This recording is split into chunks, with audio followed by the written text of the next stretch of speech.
Oh, we're a minute late, and we're alive. Yay! This time, wasn't my fault. I'm a little late getting on here. Uh, You well, are? hope everybody had a good weekend. I am old new dude. He is Richard York, Asher's true-born son. the aftermath of the purple wedding.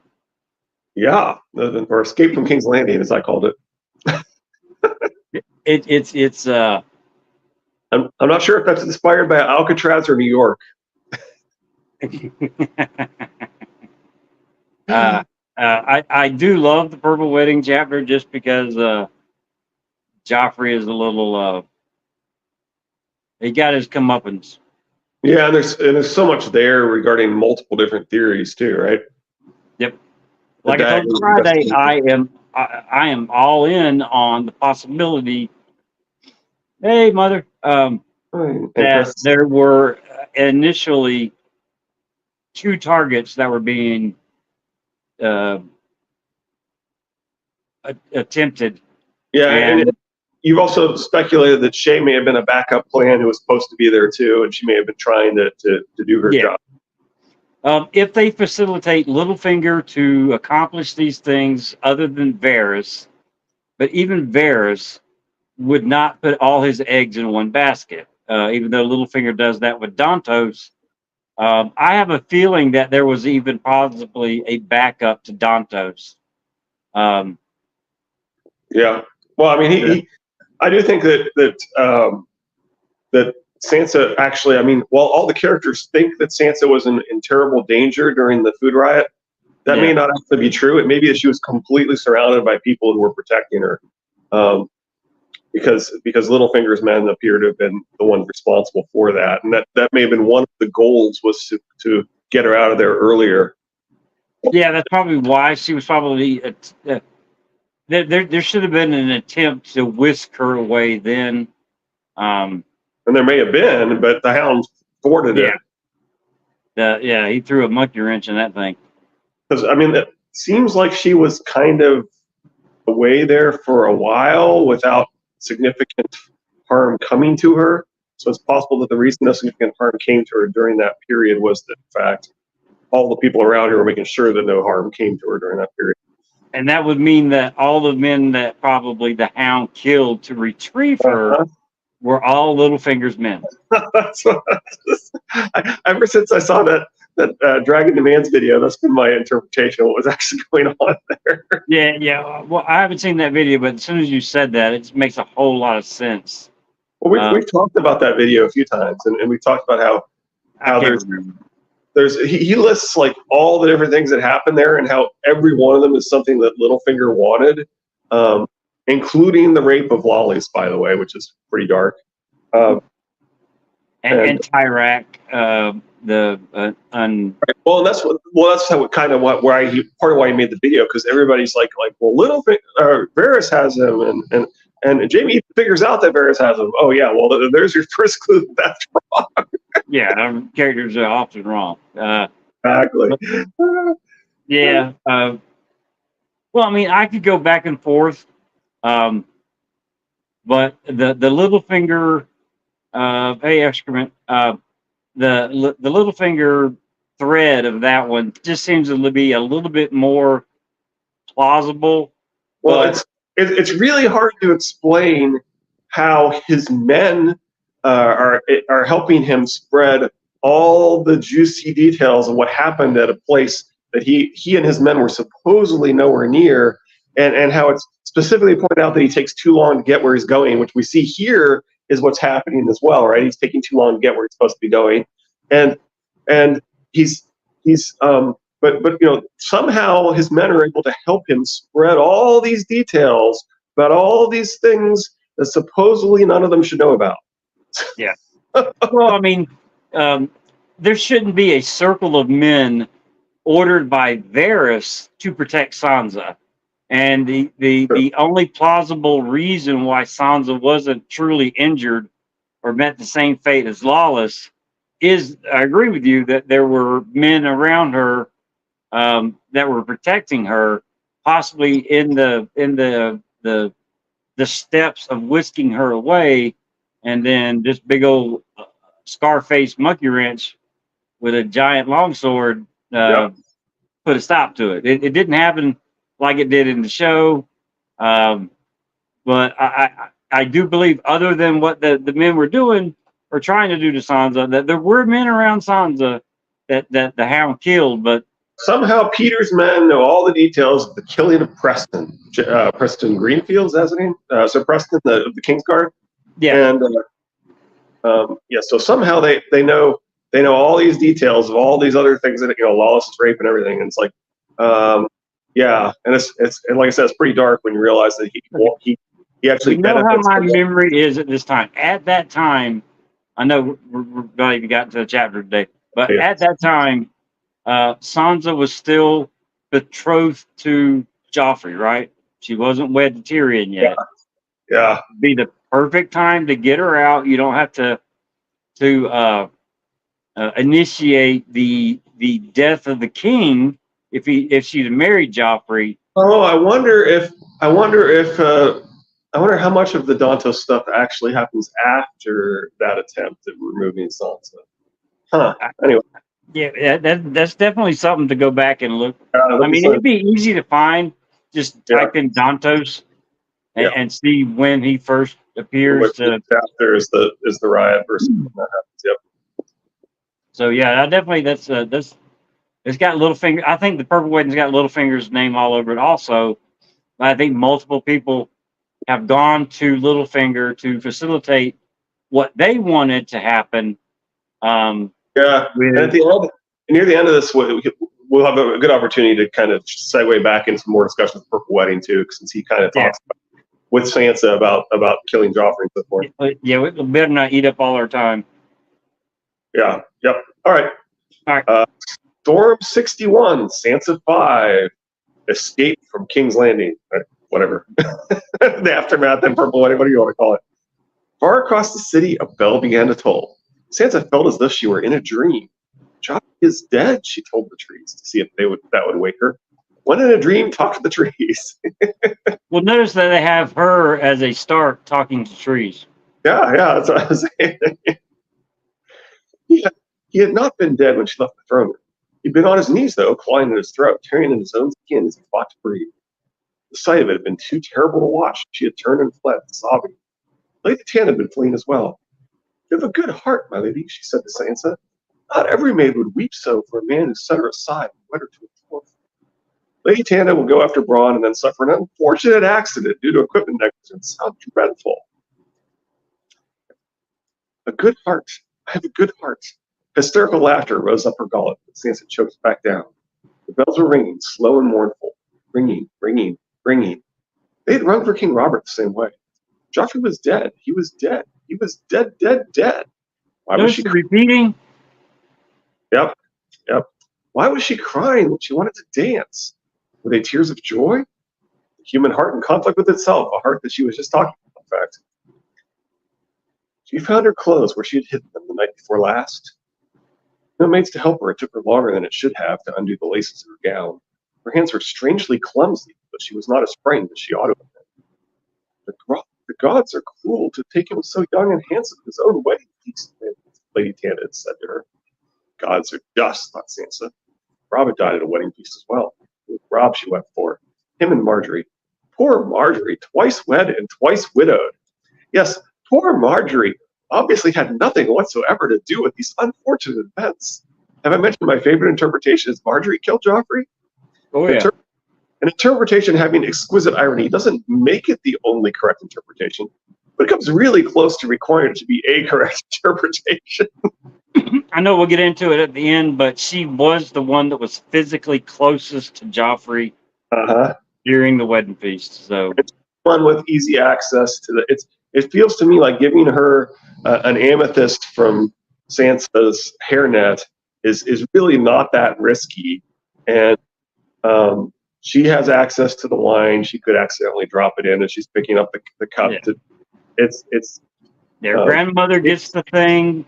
And it's completely expected that the grandmother would come up and hug her granddaughter at her wedding feast. There's definitely so much less contact. so much less risk than trying to communicate to her when it happens, in my opinion. But Yeah. Well, there might have been a plan on when to do it. yeah, that's the alternative. Is that when we're going to do it when the pie is being served, but we're going to look for a good distraction. Then do not drink the wine once the pie is served. You can pretend to drink from the cup if you want to, but don't let it touch your lips. That kind of thing. Well, I mean, if you stop and think about it, I know we're not at the end of this yet, but if Littlefinger facilitated both the attempt on Joffrey and the attempt on Tyrion, and had them both be at the pie serving, if one failed, the other one would more than likely go through. And if they both succeeded, and it creates more of a distraction, more of a certainty of a distraction because he wants to get Sansa out of there anyway. Yeah. Certainly would like Tyrion to be dead. Yeah. The only downside of that is Sansa could be blamed for both. Yep. But also the Red Viper Dorne could still be blamed for both too. Well, and plus he wants to have Sansa be somewhat leveraged, right? So that's part of the point of this, right? With her and the hairnet, it kind of adds leverage to her that she's stuck with him. Yeah. Sansa slid her arm from his sleeve, pushed down the gown, and wriggled out of it. She balled it up and shoved it into the bowl of an oak, shook out the clothing she had hidden there. Dressed warmly, Sir Dontus had told her, dressed dark. She had no black, so she chose to dress thick brown wool. The bodice was decorated with freshwater pearls, though. The cloak will cover them. The cloak was deep green with a large hood. She slipped the dress over her head and donned the cloak, though she left the hood down for the moment. There were shoes as well, simple and sturdy, with flat heels and square toes. God's heard my prayer, she thought. She felt so numb and dreamy. My skin has turned to porcelain, to ivory, to steel. A stark turning solid, like Stoneheart or Kings of Winter. Her hands moved stiffly, awkwardly, as if they had never let down her hair before. For a moment, she wished Shay was there to help her with the net. She pulled it free. Her long auburn hair cascaded down her back and across her shoulders. The web of spun silver hung from her fingers, fine metal glimmering softly, the stones black in the moonlight. Black amethyst from Shai. One of them was missing. Sansa looked at the net for a closer look. There was a dark smudge in the silver socket where the stone had fallen out. A sudden terror filled her. Her heart hammered against her ribs. For an instant she held her breath. Why am I so scared? It's only amethyst. Black amethyst from Shai, no more than that. It must have been loose in the setting, that's all. It was loose and it fell out. Now it's lying somewhere in the throne room or in the yard. Alas. So Brandon Leaping may require some seeds of doubt in Sansa, or maybe she needs to realize that she has a weapon here. I think it's some Brandon Leaping. All that repeating that was done on the page prior, it screams somebody in there softly speaking or yeah. God There's going to be speaks. more evidence that this is happening. By the way, here just in the next paragraph. Okay. It's going to make it even more clear that the wording is such that it could make it even more clear that that's what's going on here. All right. And like I said, and it might be important for her. She has a bunch of doses of poison that in fact, she's going to say what happens with them too. Anyway, Sir Dontos had said to her that was magic, that it would take her home. He told her that she must wear it tonight. Joffrey's penance. The silver wire stretched tight across her knuckles. The thumb rubbed back and forth against the hole where the stone had been. She tried to stop, but her fingers were not her own. So anyway, that really does sound like an intervention trying to make her dwell on the importance of maybe that's making her realize that Baelish has made her complicit in the murder, or maybe it's to make her aware that she is now armed with poison. Yeah. Her thumb was drawn to the hole as the tongue was drawn to a missing tooth. What kind of magic? The king was dead. The cruel king would have been her gallant prince 1,000 years ago. Not about the hairnet. He lied about the rest as well. What if he never comes? What if there is no ship, no boat up the river, no escape? What happened to her then? She heard a faint rustle of leaves and stuffed the silver hairnet down deep in the pocket of her cloak. So she's keeping this thing. Yeah. There, she cried. Who is it? Godswood was dim and dark, and the bells were ringing. Joffrey into his grave. Me. He staggered out from under the trees, reeling drunk. He caught her arm to steady himself. Sweet Jonquil, I've come. Your Florian has come. Don't be afraid. Sansa pulled away from his touch. You said I must wear the hairnet. The silver net. What stones are those? Amethysts, black amethysts from a shy, my lady. Are they? Are they? You lied! Black amethysts, he swore. There was magic in them. There was murder in them. Softly, my lady, softly. No murder. He choked on his pigeon pie. It's chortled. Oh, tasty, tasty pie. Silver and stones, that's all it was. Silver and stone and magic. Bells were Hey, told. does he know who's dead yet? This drunk man? Yeah, he even knows that Tyrion's been grabbed. He's going to Oh, tell he her. does? Tell her here in a Okay, second. okay. Yeah, just here in like 2 paragraphs. The No bells problem. bells were tolling, and the wind was making a noise like he had made as he tried to suck the bear. You poisoned him. You did. You took a stone in my hair. Hush. You'll be the death of us. I did nothing. Come. We must away.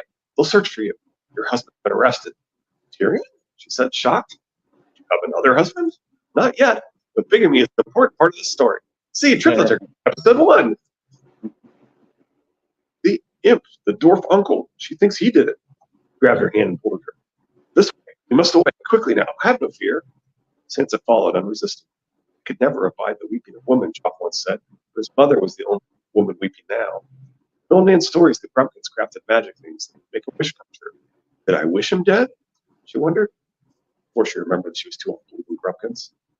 Tyrion poisoned him. Her dwarf husband had hated his nephew, she knew. He truly had killed him? Did he know about my hairnet, about the black amethyst? Brought Joff wine.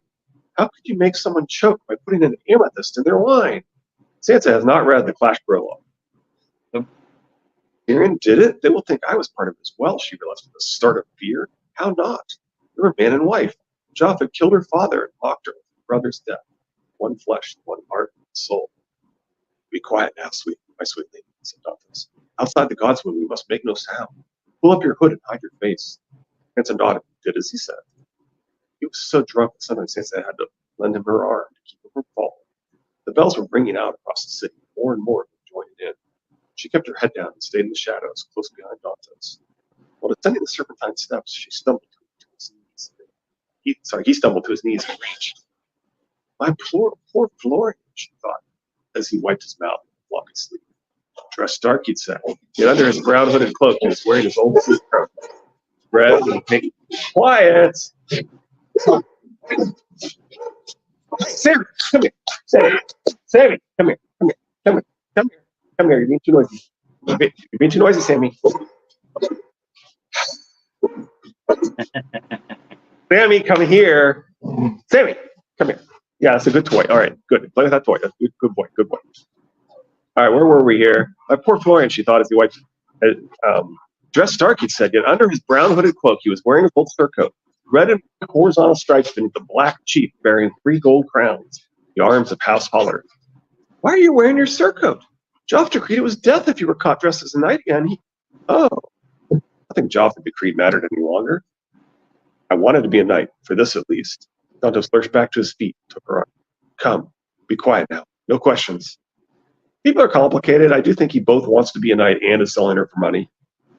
Yeah, sure. They continued down the serpentine and across a small sunken courtyard. Dantos shoved open a heavy door and lit a taper.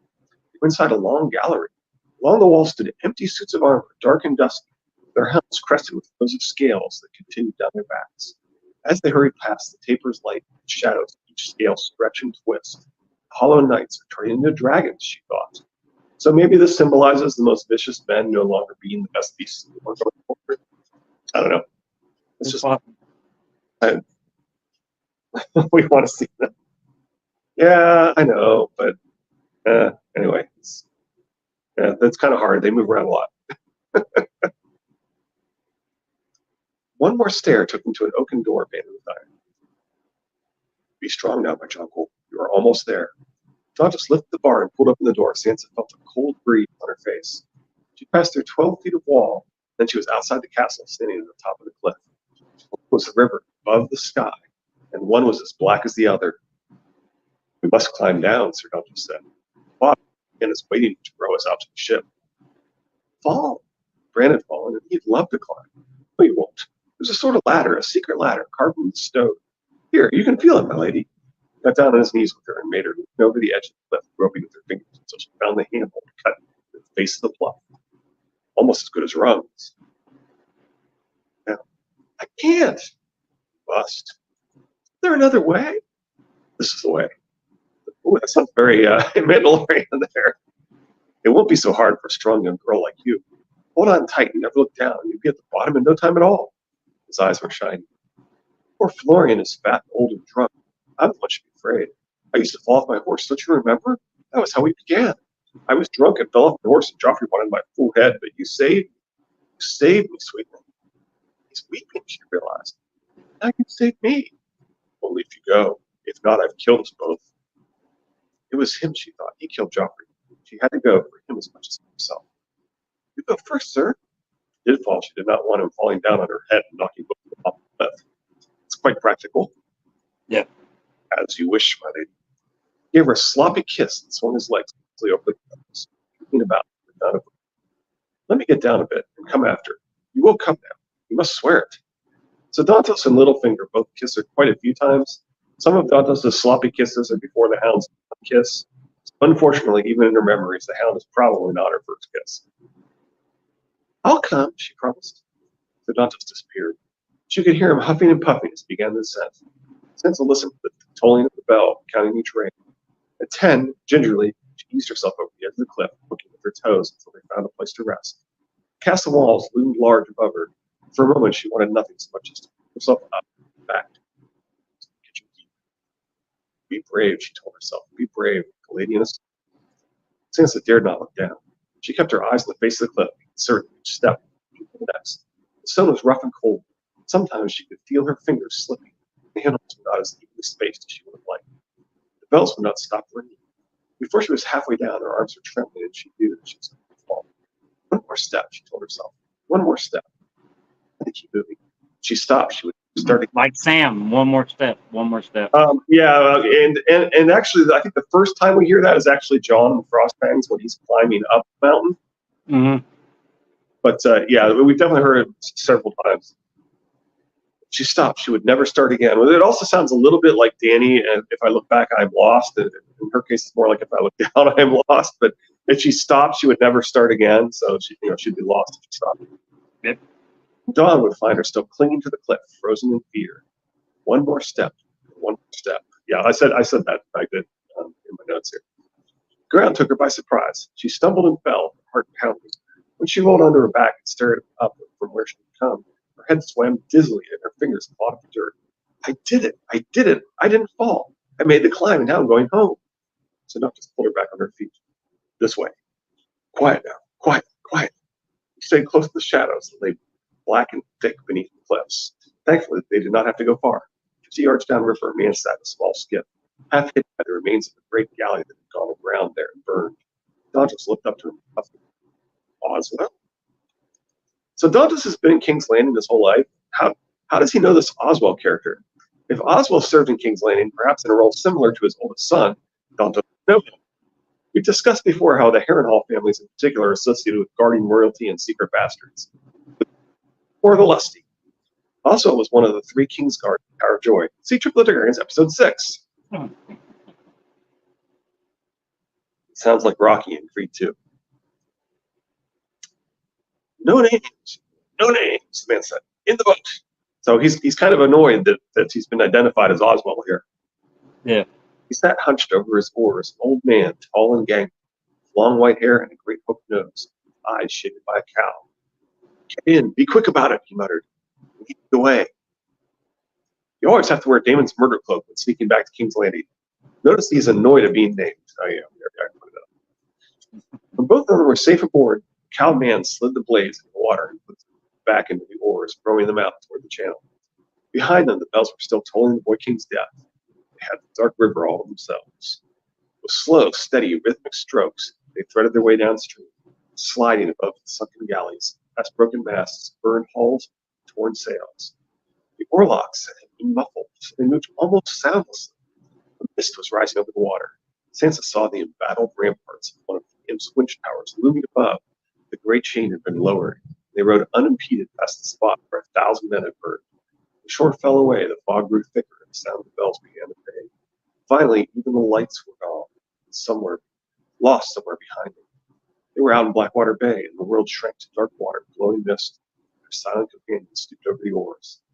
"How far must we go?" she asked. "No talk." The oarsman was old and stronger than he looked. His voice was fierce. There was something oddly familiar about his face. Sansa couldn't say what it was. "Not far." Sir Dantas took her hand and rubbed it gently. "Your friend is near, waiting for you." "No talk," the oarsman growled again. "Sound carries over water, Sir Fool." Ashed, Sansa bit her lip and huddled down in silence. The rest was rowing, rowing, rowing. The eastern sky was vague with the first hint of dawn when Sansa finally saw a ghostly shape in the darkness ahead. A trading galley, her sails furled, moved slowly on a single bank of oars. "No talk." As they drew closer, she saw the ship's figurehead, a merman with a golden crown blowing on a great seashell board. She heard a voice cry out. The galley swung slowly about. As they came alongside, the galley dropped the rope ladder over the rail. The rower shipped the oars and helped Sansa to her feet. "Come on, girl. I got you." Sansa thanked him for his kindness, but received no answer but a grunt. Much easier going up the rope ladder than it had been coming down the cliff. The oarsman Oswell followed close behind her, while Sir Dantas remained in the boat. Two sailors were waiting by the rail to help her onto the deck. Sansa was trembling. "She's cold," she heard someone say. He took off his cloak and put it around her shoulders. "There. Is that better, my lady? Rest easy. The worst is past and done." She knew the voice. "But he's in the veil," she thought. So Lothar. Yeah, he draped her in his cloak. Yep. Marriage. Cloak of protection. Yep. Of course, the Hound has already done that as well. Yep. Not to mention she's actually been married. Yep. "Lord Peter," Dantas called from the boat. "I must needs row back before they think to look for me." Peter Baelish put a hand on the rail. "But first you want your payment. 10,000 dragons, was it?" 10,000. Dantas rubbed his mouth, back of his hand. "As you promised, my lord." "Sir Lothar, the reward." Lothar Brune dipped his torch. 3 men stepped to the gunwale, raised crossbows, fired. One bolt took Dantas in the chest as he looked up, punching from the left crown on his surcoat. The others ripped the throat and belly. It happened so quickly neither Dantas nor Sansa had time to cry out. When it was done, Lothar Brune tossed the torch down on top of the corpse. The boat was blazing fiercely as the galley moved away. "You killed him!" Clutching the rail, Sansa turned away and retched. Did she escape the Lannisters to tumble into worse?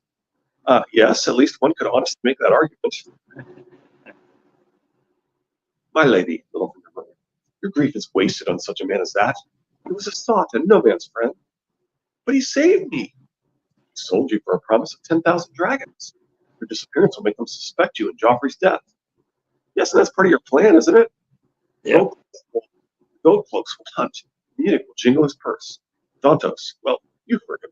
He sold you for gold, and when he drunk it up, he would have sold you again. A bag of dragons buys the man silence for a while, but a well-placed squirrel buys it forever.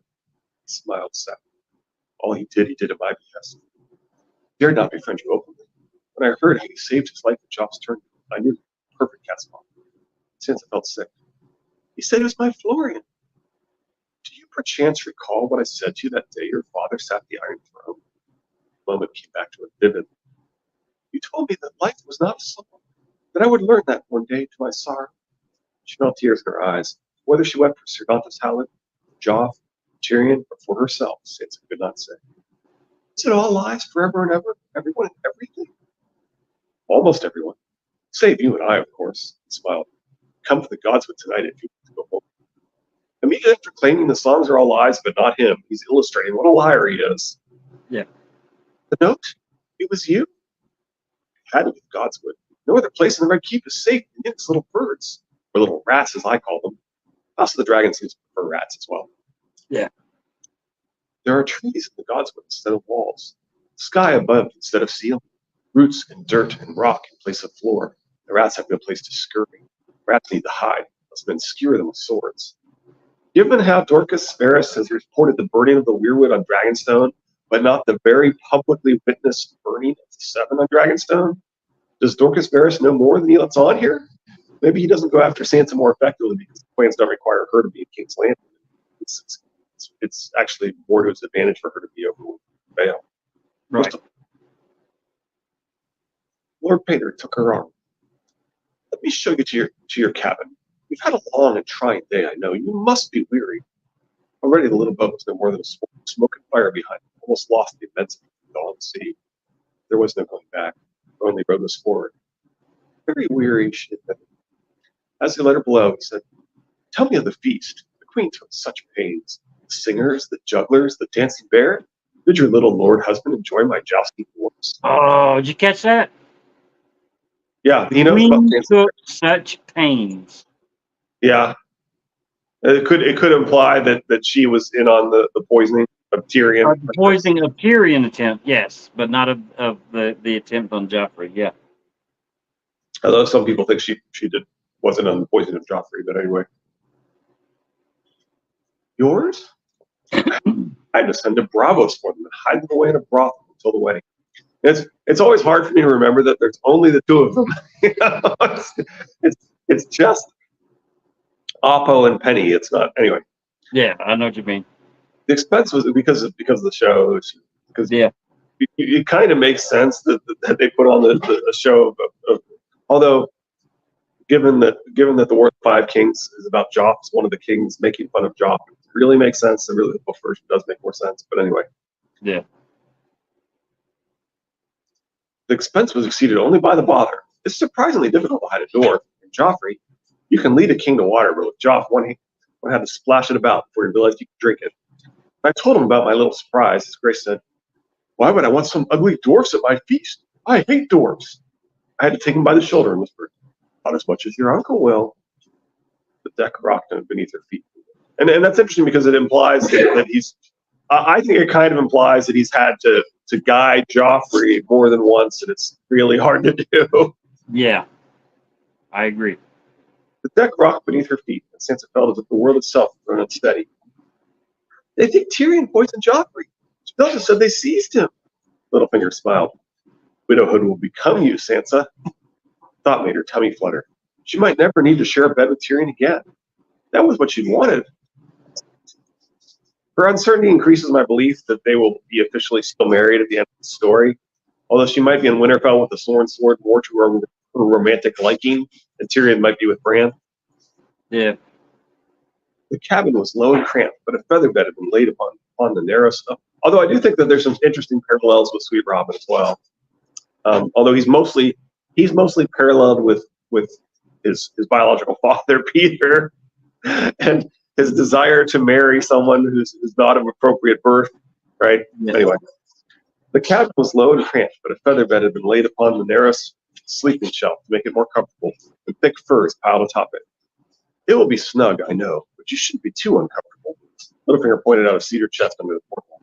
"You'll find fresh garb within: dresses, small clothes, warm stockings, a cloak. Woolen only, I fear, unworthy of a maid so beautiful, but they'll serve to keep you dry and clean until we can find you something better."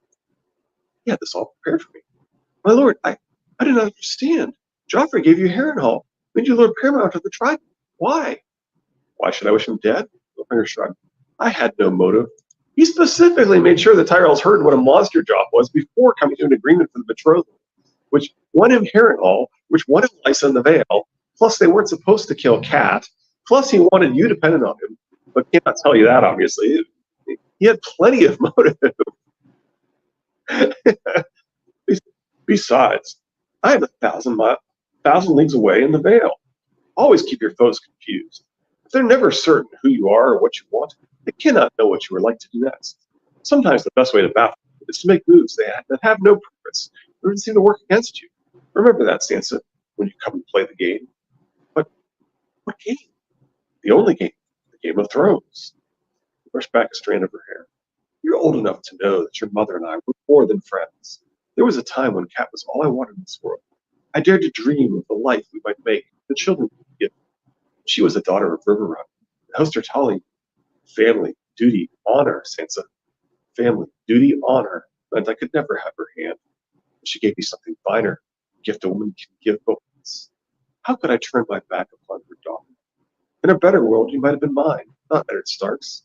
My loyal, loving daughter. Put off my Tyrion, all of them. They will never trouble you again. You are safe now. That's all that matters. You're safe with me and sailing home. It's been good thing Peter is not a time traveler, because I don't think we would like his better world. No. Up next, Storm 62, Jamie 7. Do it now. Do me now. Jamie, Jamie, Jamie. Which the show decided to portray somewhat differently. Although most of us probably prefer, you are not my son. Lord Tywin turned his face away. See Trips of the Targaryens, episode 5. There you go. All right. Well, so do you want to talk more about the Purple Wedding at all, or? I mean, what haven't we covered on it though? Yeah, I mean, we had a whole live stream on it earlier with Yeah, maybe Lady Thistle and Lizzie were both there, I think. Yeah, I think so. I mean, like I say,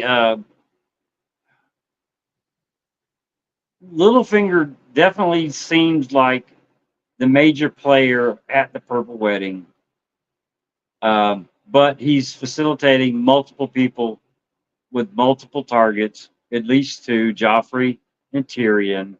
Everyone that went to him, or he broached the subject on, or inadvertently had the subject broached through the whispers of his underlings. Um, they think that they were pulling the strings when it was Littlefinger all along. The Tyrells think that they were pulling the strings, going to Littlefinger. Right. Hey, we want Joffrey gone, or even, hey, we want Tyrion gone, so it frees up Sansa to marry our eldest son. No, And they, when in they fact, definitely needed to have some sort of agreement to remove Joffrey, right? That's pretty clear, and they needed to have that. And Littlefinger made sure they needed to have that before he could get his deal, which would give him Harrenhal. So he was definitely, he's definitely working with the Tyrells to kill Joffrey. Yeah. That's plot that's kind of necessary for the story. Yeah. Well, I mean, I like the Tyrells for both Joffrey and Tyrion. One for Marjorie's sake, and two for the power vacuum of Winterfell that they would have marrying Sansa to their eldest son. But I also like, which I think still happened too, Cersei wanting Tyrion dead, and possibly even Joffrey wanting Tyrion dead. And I don't think that all of these people just magically out of the blue went up and said, "Hey, Littlefinger, can you do me a favor?" No, but he may have tried to get credit for the actions from multiple people. Well, I mean, I think he facilitated the idea without it being him to facilitate the idea of, hey, I need this done. Littlefinger's always been there for the crown, or always whatever. He's capable of getting this done. Let's see what Littlefinger can do. And Well, then I like the idea that Tywin's in on it, because he seems a little cold and distant and unsurprised by the like I said, I believe more than one person had their eyes set on a certain person. Right, and that's just Littlefinger getting credit for multiple credit for the same action. Exactly, he's getting gold or favors from certain people for doing the same thing for several of them. And then on the Tywin front, we basically kind of get it all in a nutshell when the Red Viper of Dorne says, well, I thought I would have been blamed, blah, blah, blah. That would have been the Tywin's initial, okay, this gets rid of the Red Viper of Dorne. This frees me up of Joffrey. I can put Common on there. I could rule for a whole lot longer. Train the boy to be a better king and more valuable. So yeah, there's a lot going on with the Purple Wedding. And most of them are fine if it just gets ruled a choking, but Cersei won't have that. Right, and you still have to have that fallback if they figure out that this is a poison. You need to have somebody to pin it on, right? Right. Well, I mean, we saw in the chapter she was like, "No, it's poisoning. It's him." She's pointing to Tyrion, which is why I think she also had a hand in on potentially trying to poison Tyrion. That when it did fall to her son instead of Tyrion, and it backfired in her face, then she's screaming bloody murder. Oh my! In her mind, she's like, I killed my son by trying to kill Tyrion. It's his fault. He didn't eat the pie or whatever. Sure. So I mean, she's going to get the death of Tyrion one way or the other. Yep. But yeah, we talked about the purple wedding quite a bit. Yep. And of course, there's also the dagger, which is the whole inconsistency of the very heart of him coming to that realization is kind of hilarious to me, right? Yeah. Clearly, he didn't know it was Valyrian steel. Wait, you just like had your epiphany because you claim he did know it was Valyrian steel. See, now that's what I think is funny, and I didn't say it at the time, but the second you just mentioned that, it did pop back in my head because we know how my brain is. If you stop and think about it, he's not unfamiliar with Valyrian steel, but he picks a Valyrian steel dagger to give to the cat spot. He picked the exact dagger that Littlefinger wanted picked, but he does not remember doing it. Well, and Tyrion thinks that he wouldn't do that, and yet he's using the fact that he was familiar with Valyrian steel as evidence that he was, which of course he's familiar with Valyrian steel. He's been the crown prince for years. There's lots of people. There's like what we told. There's like 300 Valyrian steel swords or something. He's right, but I mean, you have one in his father's keep that they take with him on trips, so he's had to have seen the dagger. I just think that the strings that are getting played in Joffrey's head, he doesn't remember grabbing that dagger. Now, granted, when it's in a sheath, I don't know if we get the description of the sheath, but we get the description of the plain looking handle, even though it's dragon bone. At a quick glance, all right, this one's an ordinary dagger. It's not worth a whole lot. It won't be missed, type thing. But I don't think Joffrey remembers actually grabbing the dagger. I think there's just too much meddling that was going on in his head by Littlefinger. And Littlefinger grabbed the exact dagger that he wanted to be caught because he wanted the cat's paw to be caught. Now, I think he wanted him to be caught after Bran was dead, but he still wanted him to be caught with that dagger, so he can blame it on the Lannisters and start. I personally like the Mance Raider theory, but I also go back to the fact that he even says, I brought a bag of silver, right? Like you did what? It's like I find that rather interesting, but the and there's various textual clues that it was a king's man in the text and so forth, and now I do think that and then there's the part where Tyrion's realizing that it had to be somebody else, and then he gets distracted, which is kind of how George does things. Somebody's about to realize something important, and then so that implies that it's somebody else is playing the game that I'm not even aware of, kind of thing is what he says, and then he gets distracted. But I do also think it's worth mentioning the Robert thing, right? So we're specifically asked, is Robert a fool? And the answer George gives is essentially yes. And we're told only a fool arms a man with his own dagger. We're told that Robert gets drunk and forgets he does things. We're told that Robert really did want Bran to get killed, right? And it's told it's a king's man, right? And so the theory that's actually telling us Robert is a fool. Robert would send someone with his own dagger. It's Robert's dagger, ipso facto ergo. Therefore, it's like, and it would be right in line with a drunk Robert to not realize that I just grabbed the Valyrian steel dagger. Care about that dagger? Yeah. He cared about showing it to Jaime when he won it. That's about it. Yeah, that's probably the first and only time he's ever touched it. And I mean, having been in the Navy and been plenty drunk, I can see forgetting which dagger you grab and, oh, wait, maybe I shouldn't grab that dagger because you're not thinking straight. So there are some textual clues that you could interpret as meaning that Robert's the one. Well, I mean, we discussed it many times that George loves just throwing that little stuff in there, I think, to get that book club. That could be true too, Pod. What does that say? Pod says time traveling Bran orchestrated a failed attempt on himself to get Catelyn off to King's Landing.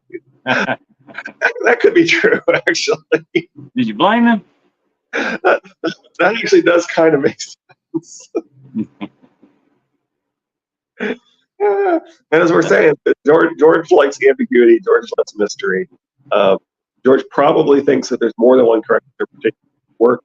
And so George confirming to, let's say, a person purporting out an alternative media such as an app or a television show, in this case the app, that their theory of what happened was a correct interpretation, but not necessarily rule out an alternative interpretation. Well, I mean, just like the Purple Wedding.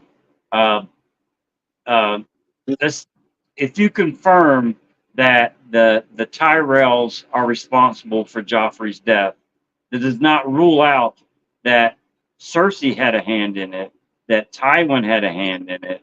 You're just saying that you're just saying that one of the three people responsible for Joffrey's death is responsible for Joffrey's death. You're not saying the Tyrells and nobody else is responsible for Joffrey's death. You're just saying the Tyrells are responsible, but you're not ruling out and actually crossing out Cersei or Tywin or hell, Littlefinger himself.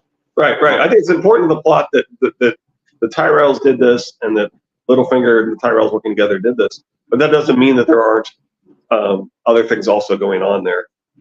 Yeah. And it's also important the symbolism and for Sansa to know that how can a stone poison wine, right? She talks about that specifically in there, right? Yeah. So now she has the stones. She realizes that it's likely that if you drop one of these in wine, that it will kill someone and make it look like they choked. So she has lots of stones that she can do with that. She can do that with. She's got a lot of stones. I understand. Exactly. All right, I'm gonna get redacted again. All right. Yeah, it's not something we have to worry about.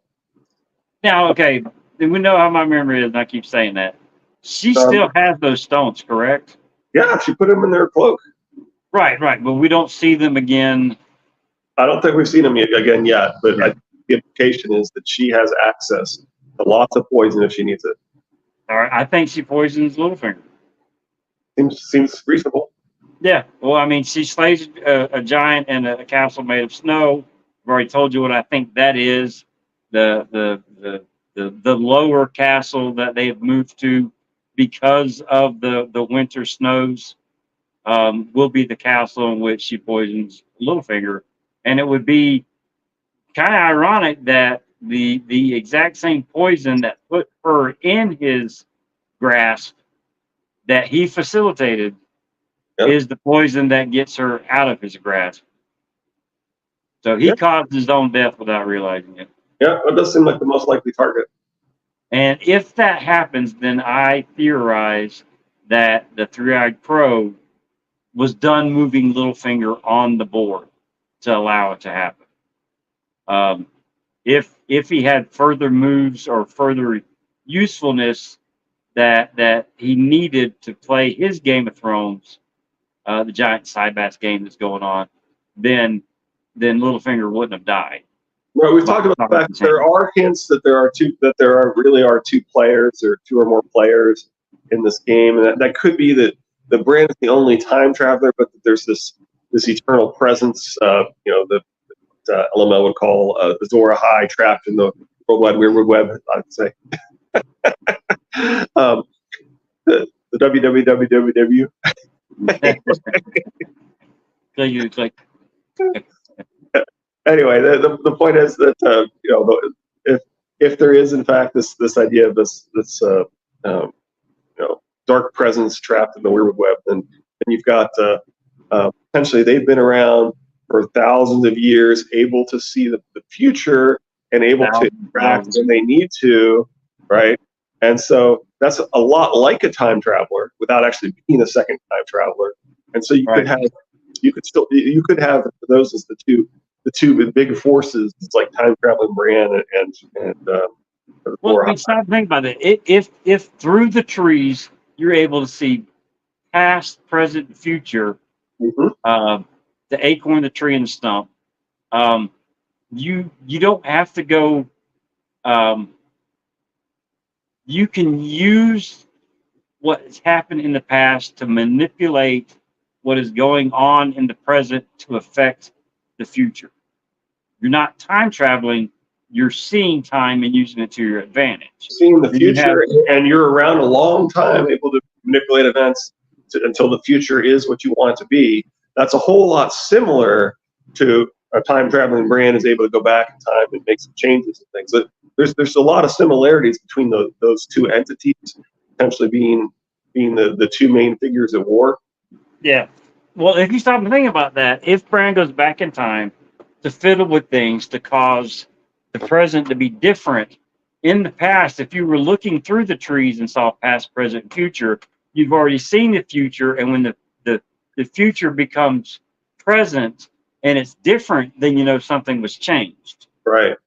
So now you have to start. I mean, like I said, it's a big giant game being played. So I mean, it's they're using the tools that they have available. Um, but yeah, And we've talked before about how, yes, time travel is full of paradox, but so is the concept of free will and omniscience, right? So if you've got the ability to see the future accurately in a world with free will, well, what does that mean? Is there a paradox created just by that, right? And how does one proceed in a world where people can accurately forecast the future? Time is a flat circle; it's simultaneously happening. That's how brain can see it all. Yeah, that's kind of what they're saying. We're saying, but we're also saying that while I think he might be able to alter the past, I don't think you necessarily need somebody who's almost his equivalent to necessarily be able to alter the past if they are an eternal presence from the past who can see the future and, as old dude was saying, can see when that future changes from manipulation by Bran. Then you have an almost as powerful entity as your opponent. You do it as the protagonist, then, right? If you have sort of the eternal presence able to see the future and make changes versus the time traveler from the future making changes, those are two somewhat similar forces. I'm saying that basically you got Bran going back in time, changing event A into event B, and those that have been able to see the past, present, and future have already seen event A, and now when it's present, it's event B. So now they're making present moves because they already see where event B leads to. So they need to move things in the present to get event B back to the same trajectory as event A would have been, or something similar. Does it change, or is it already written? George's supposition is that free will is an illusion. Yeah, that could be. That could be what he's saying. Is that once you have omniscience, there is no such thing. And there's plenty of people that don't think free will is real in our own world, including a lot of neuroscientists. Well, those that have said that if you could see the future, if you could see your future, then it wouldn't happen. If you could see you in 10 years, then you in 10 years that didn't see that future is what you're looking at, basically. There's one way you could do it. I think you're going to, that's not. I'm going to live 10 years from now, so let me go motorball, let me go rock climbing, or I mean, you just do different things because you've seen what 10 years looks like. And the first you that went through didn't have the advantage of seeing that future. So your decisions weren't based upon what you saw 10 years from now. They were the original. Well, the eccentric excrement and Lady Thistle are arguing the opposite of what you're saying, right? If you make a decision while time traveling, it's still a decision you made. You always made it. You can't change anything. It's about learning and doing better next time. The redacted. I'm just kidding. the point is there's definitely a philosophy, including of many neuroscientists, that there's no such thing as free will, right? Multiverse theory is what dude is talking about, right? No, I get that. I get that these are two different things, but which I believe is eccentric excrement of Lady Thistle. Thank you, It's, Extrament. free will is that George is in the world of free will is an illusion, and that you can accurately see the future, including about yourself. And so, I love this discussion. So, I mean, I do think that time travel gives me a headache. That's all I gotta say. well, but it becomes easier if you make the interpretation that they're playing here, which is that you can accurately see the future because you're always going to make those same decisions, and therefore which is kind of what Jojen is arguing, right, with Mira. So Jojen and Mira get into the whole free will versus omniscience argument. Anyway, you have the free will to like this video. I'm just kidding. Whether you choose it or not, please like and subscribe. Yeah, free will, it all happens all the time, all at once. You can't change it. It's like this one. Anyway. Redacted again. I'm just kidding. Anyway. Yeah, I tend to. I mean, if I mean, I'm 50-50 on it, but when you hear them say what they're saying, it definitely makes a whole lot more sense in the brain than what I was talking about for sure. Which when it comes to theory and stuff like that, I mean, Lady Thistle's is always put a little bit higher than mine anyway. I certainly like what she's saying here. You're always going to like the video since the beginning of time. There you go. George suggests that we're completely bound by the reality of our current position in time, which is all time and no time. Anyway. I know Lady Thistle knows this, and Krista Crow knows this because he's the one betraying me. They are going on. Krista Crow is going on vacation next week with the rest of my family. I'm staying here. I have pets to take care of, people take work. But I would love to possibly do and maybe an odd time live stream or something different. There's a video I definitely want to work on, possibly with Lady Thistle. And then out of the chat, I will talk to you, Richard, about what that video is about. But I want to do something different, maybe special. Well, special probably not the right word. That I want to celebrate that my wife is not here for a week. Is basically what I'm saying.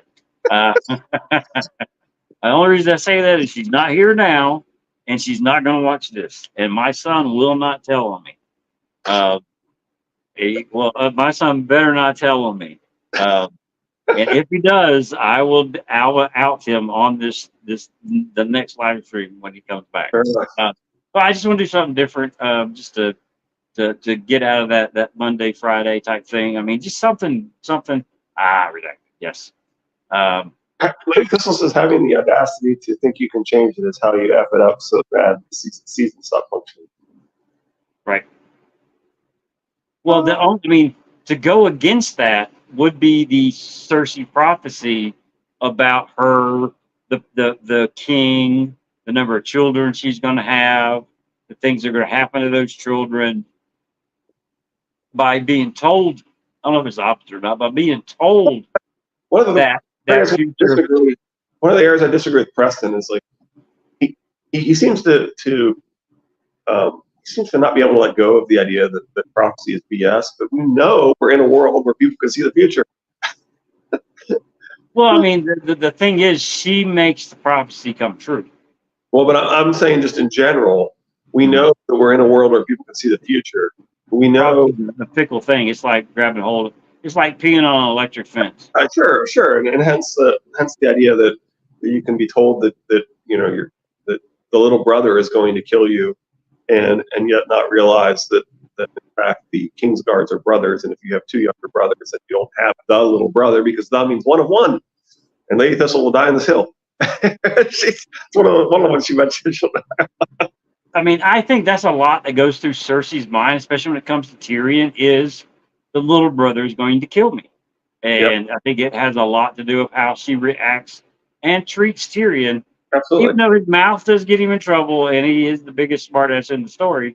But that prophecy has determined the bed probably the bed she made. Talking about her brother is not the best phrase used. Uh, the events that unfold between her and her brother and her feelings on her brother were determined by that prophecy, and This goes to the philosophy discussion here, Lady Thistle saying, right? So she both was told the prophecy and made it come true at the same time. If she'd done something different, the prophecy would not have been what it was. She didn't make it come true. It was always redacted. So, no, that's the point here is the answer to the question of mutual paradox. Can you have omniscience and free will? Lady Thistle is saying it's, there is no free will. It's basically all accurate prophecies because there is no free will. But okay, here's the thing: what if she wasn't told the prophecy? Would the events from let's say the day she's headed to Maggie the Frog, they turn around and go back home. From that day forward, would everything that she had done been the same? That could be true. You're saying that the prophecy itself is somewhat self-fulfilling, and the world has always been that she got the prophecy and matched. Fair enough. Yeah, but we have talked about those little, like, remember when they were crossing the little sky bridge, and there's possibilities of something changing in the world and somebody remembering it I do remember the that. way it was before it was changed.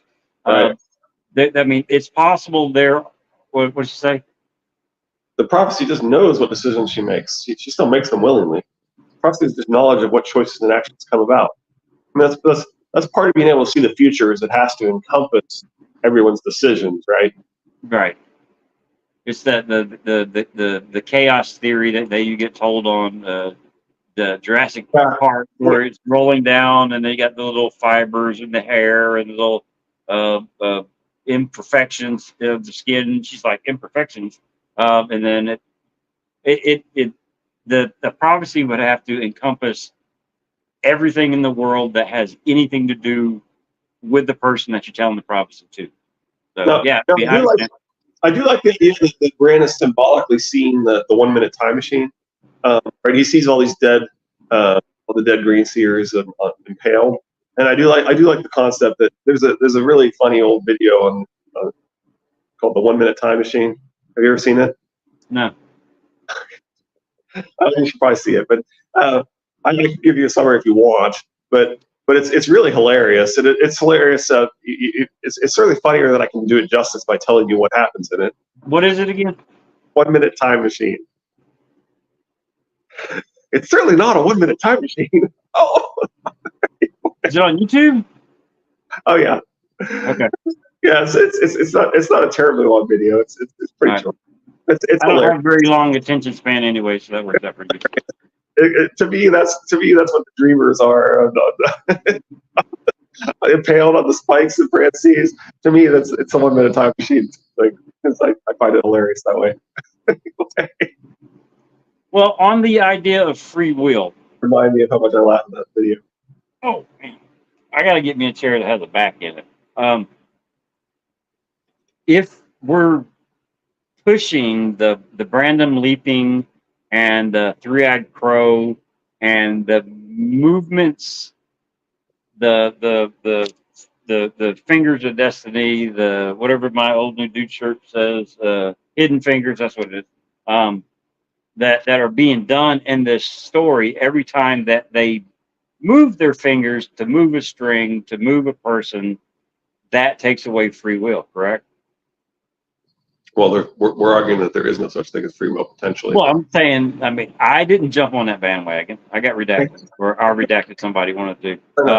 Fair enough. No, I agree with you that the idea of quantum leap is that you're working in those decisions that a person could go one way or the other, and that's sort of the whole concept of there's a like a time traveler who's kind of disfigured and maybe a dwarf in one of George's stories, likes to play chess, and he goes back, and a lot of the stories seem to be about chess players and time travel. Actually, I think about it. Anyway, thank you, Pod. Marty McFly changed things and fixed the timeline. He came back and had a better truck, man. What happened? we probably need to wrap it up here pretty soon. But Yeah, anyway, well, it's a pretty good George does like discussion, though. George's version of time travel in science fiction tends to be this concept that you go back and make people make different decisions, right? That free will gives you the opportunity to change the past. That's sort of what he's doing with both Unsound Variations and more importantly Under Siege. In Under Siege, that eventually part of the problem is that people decide that they just want to stay in the past. they just like take over somebody's mind. Man, I'd just soon stay in the past too, man. I'd like to go back to 25, 24, 23, 21. Well, that's part of really it. Before 21, unless I was in the Navy. I mean, the reason that they're doing it is because the world's important. a bad place, and it used to be a better place, and that's why they're time traveling. Honestly, is because the world's a bad place. They want to try and get back to. Let me propose one thing before we go. Okay, go on free will, the strings that get moved we'll go back again to event A. All right, they move the strings at event A, which now changes the path of event A from where it was supposed to go according to the other player's vision of the past, present, and future. And now it's headed toward event B. Once that event where free will is basically taken away on the outcome of a person's action, from that point till you get to the point of event B, the in between, you're anticipating the actions through free will of that person to continue steering that ship to event B like you wanted. But in between event A and event B, that person's free will to steer that ship, because all these people can't be constantly watching every single player on the board nonstop. I don't think. You're anticipating their free will based on prior knowledge and at the person that they are to get to the event B. But now you have the other person that is, and I'm giving myself a really big headache, is now seeing the future of event B, and in that transition from event A to event B, using their strings of knowing what the past, present, and future is, and now the future has been changed, to try to get that person who's now using their free will to give up their free will to steer away from event B. That's all I'll say. Steven Seagal is a time traveler, obviously Under Siege is a time travel story by George R. R. Martin, and also a Steven Seagal film. As far as I know, the two are not related. I don't know. I have to go back and watch with George R. R. Martin in mind. I mean, don't they not succeed in changing the timeline? Under Siege, correct? Yeah. In fact, that's exactly what happens. The protagonist decides, you know what, I'd rather this past that ruined this guy's life. He actually believes he is the reincarnation of Lama Charles. Okay. We're over by an hour and 8 minutes. Yeah. Let's wrap up. What'd you say? Right. He chooses to live instead. Distance is futile. Yeah. Oh, wait. Basically, yes. He doesn't actually change the past. He said he decides to live the past the way that he decides the guy to be honorable and not turned into an assassin or whatever they want him to do, right? They wanted him to make this honorable guy into a dishonorable guy, save the world, and it's like, screw that! I'm just gonna live the life of the honorable guy. Do it the honorable way. I'm gonna do a quick time travel experiment, and then we'll say goodbye. All right. If I ever invent time travel, I will go back and then at the beginning of the discussion of the time travel, just agree with whatever Lady Thistle says, and then not go through what I say. Gave myself a headache. And the fact you didn't tell us that you didn't. If this video has not changed and I didn't do that, then I didn't invent time travel. Fair enough. Fair enough. All right. This has been a really good Monday. I appreciate everybody here. Thank y'all. So yeah, this has been great. I'm in a really good mood now. So it can only go downhill from here. But we appreciate it. See you Friday. Yeah. Lady Thistle, either probably later today or tomorrow. I'm going to hopefully keep Richard on for just a minute after we get off of here, and then I'll talk to you about a couple of things as far as the video that I want to make. But everybody else, take care. We will see y'all Friday. Yes, I know I'm redacted. Bye-bye. Bye. Bye-bye.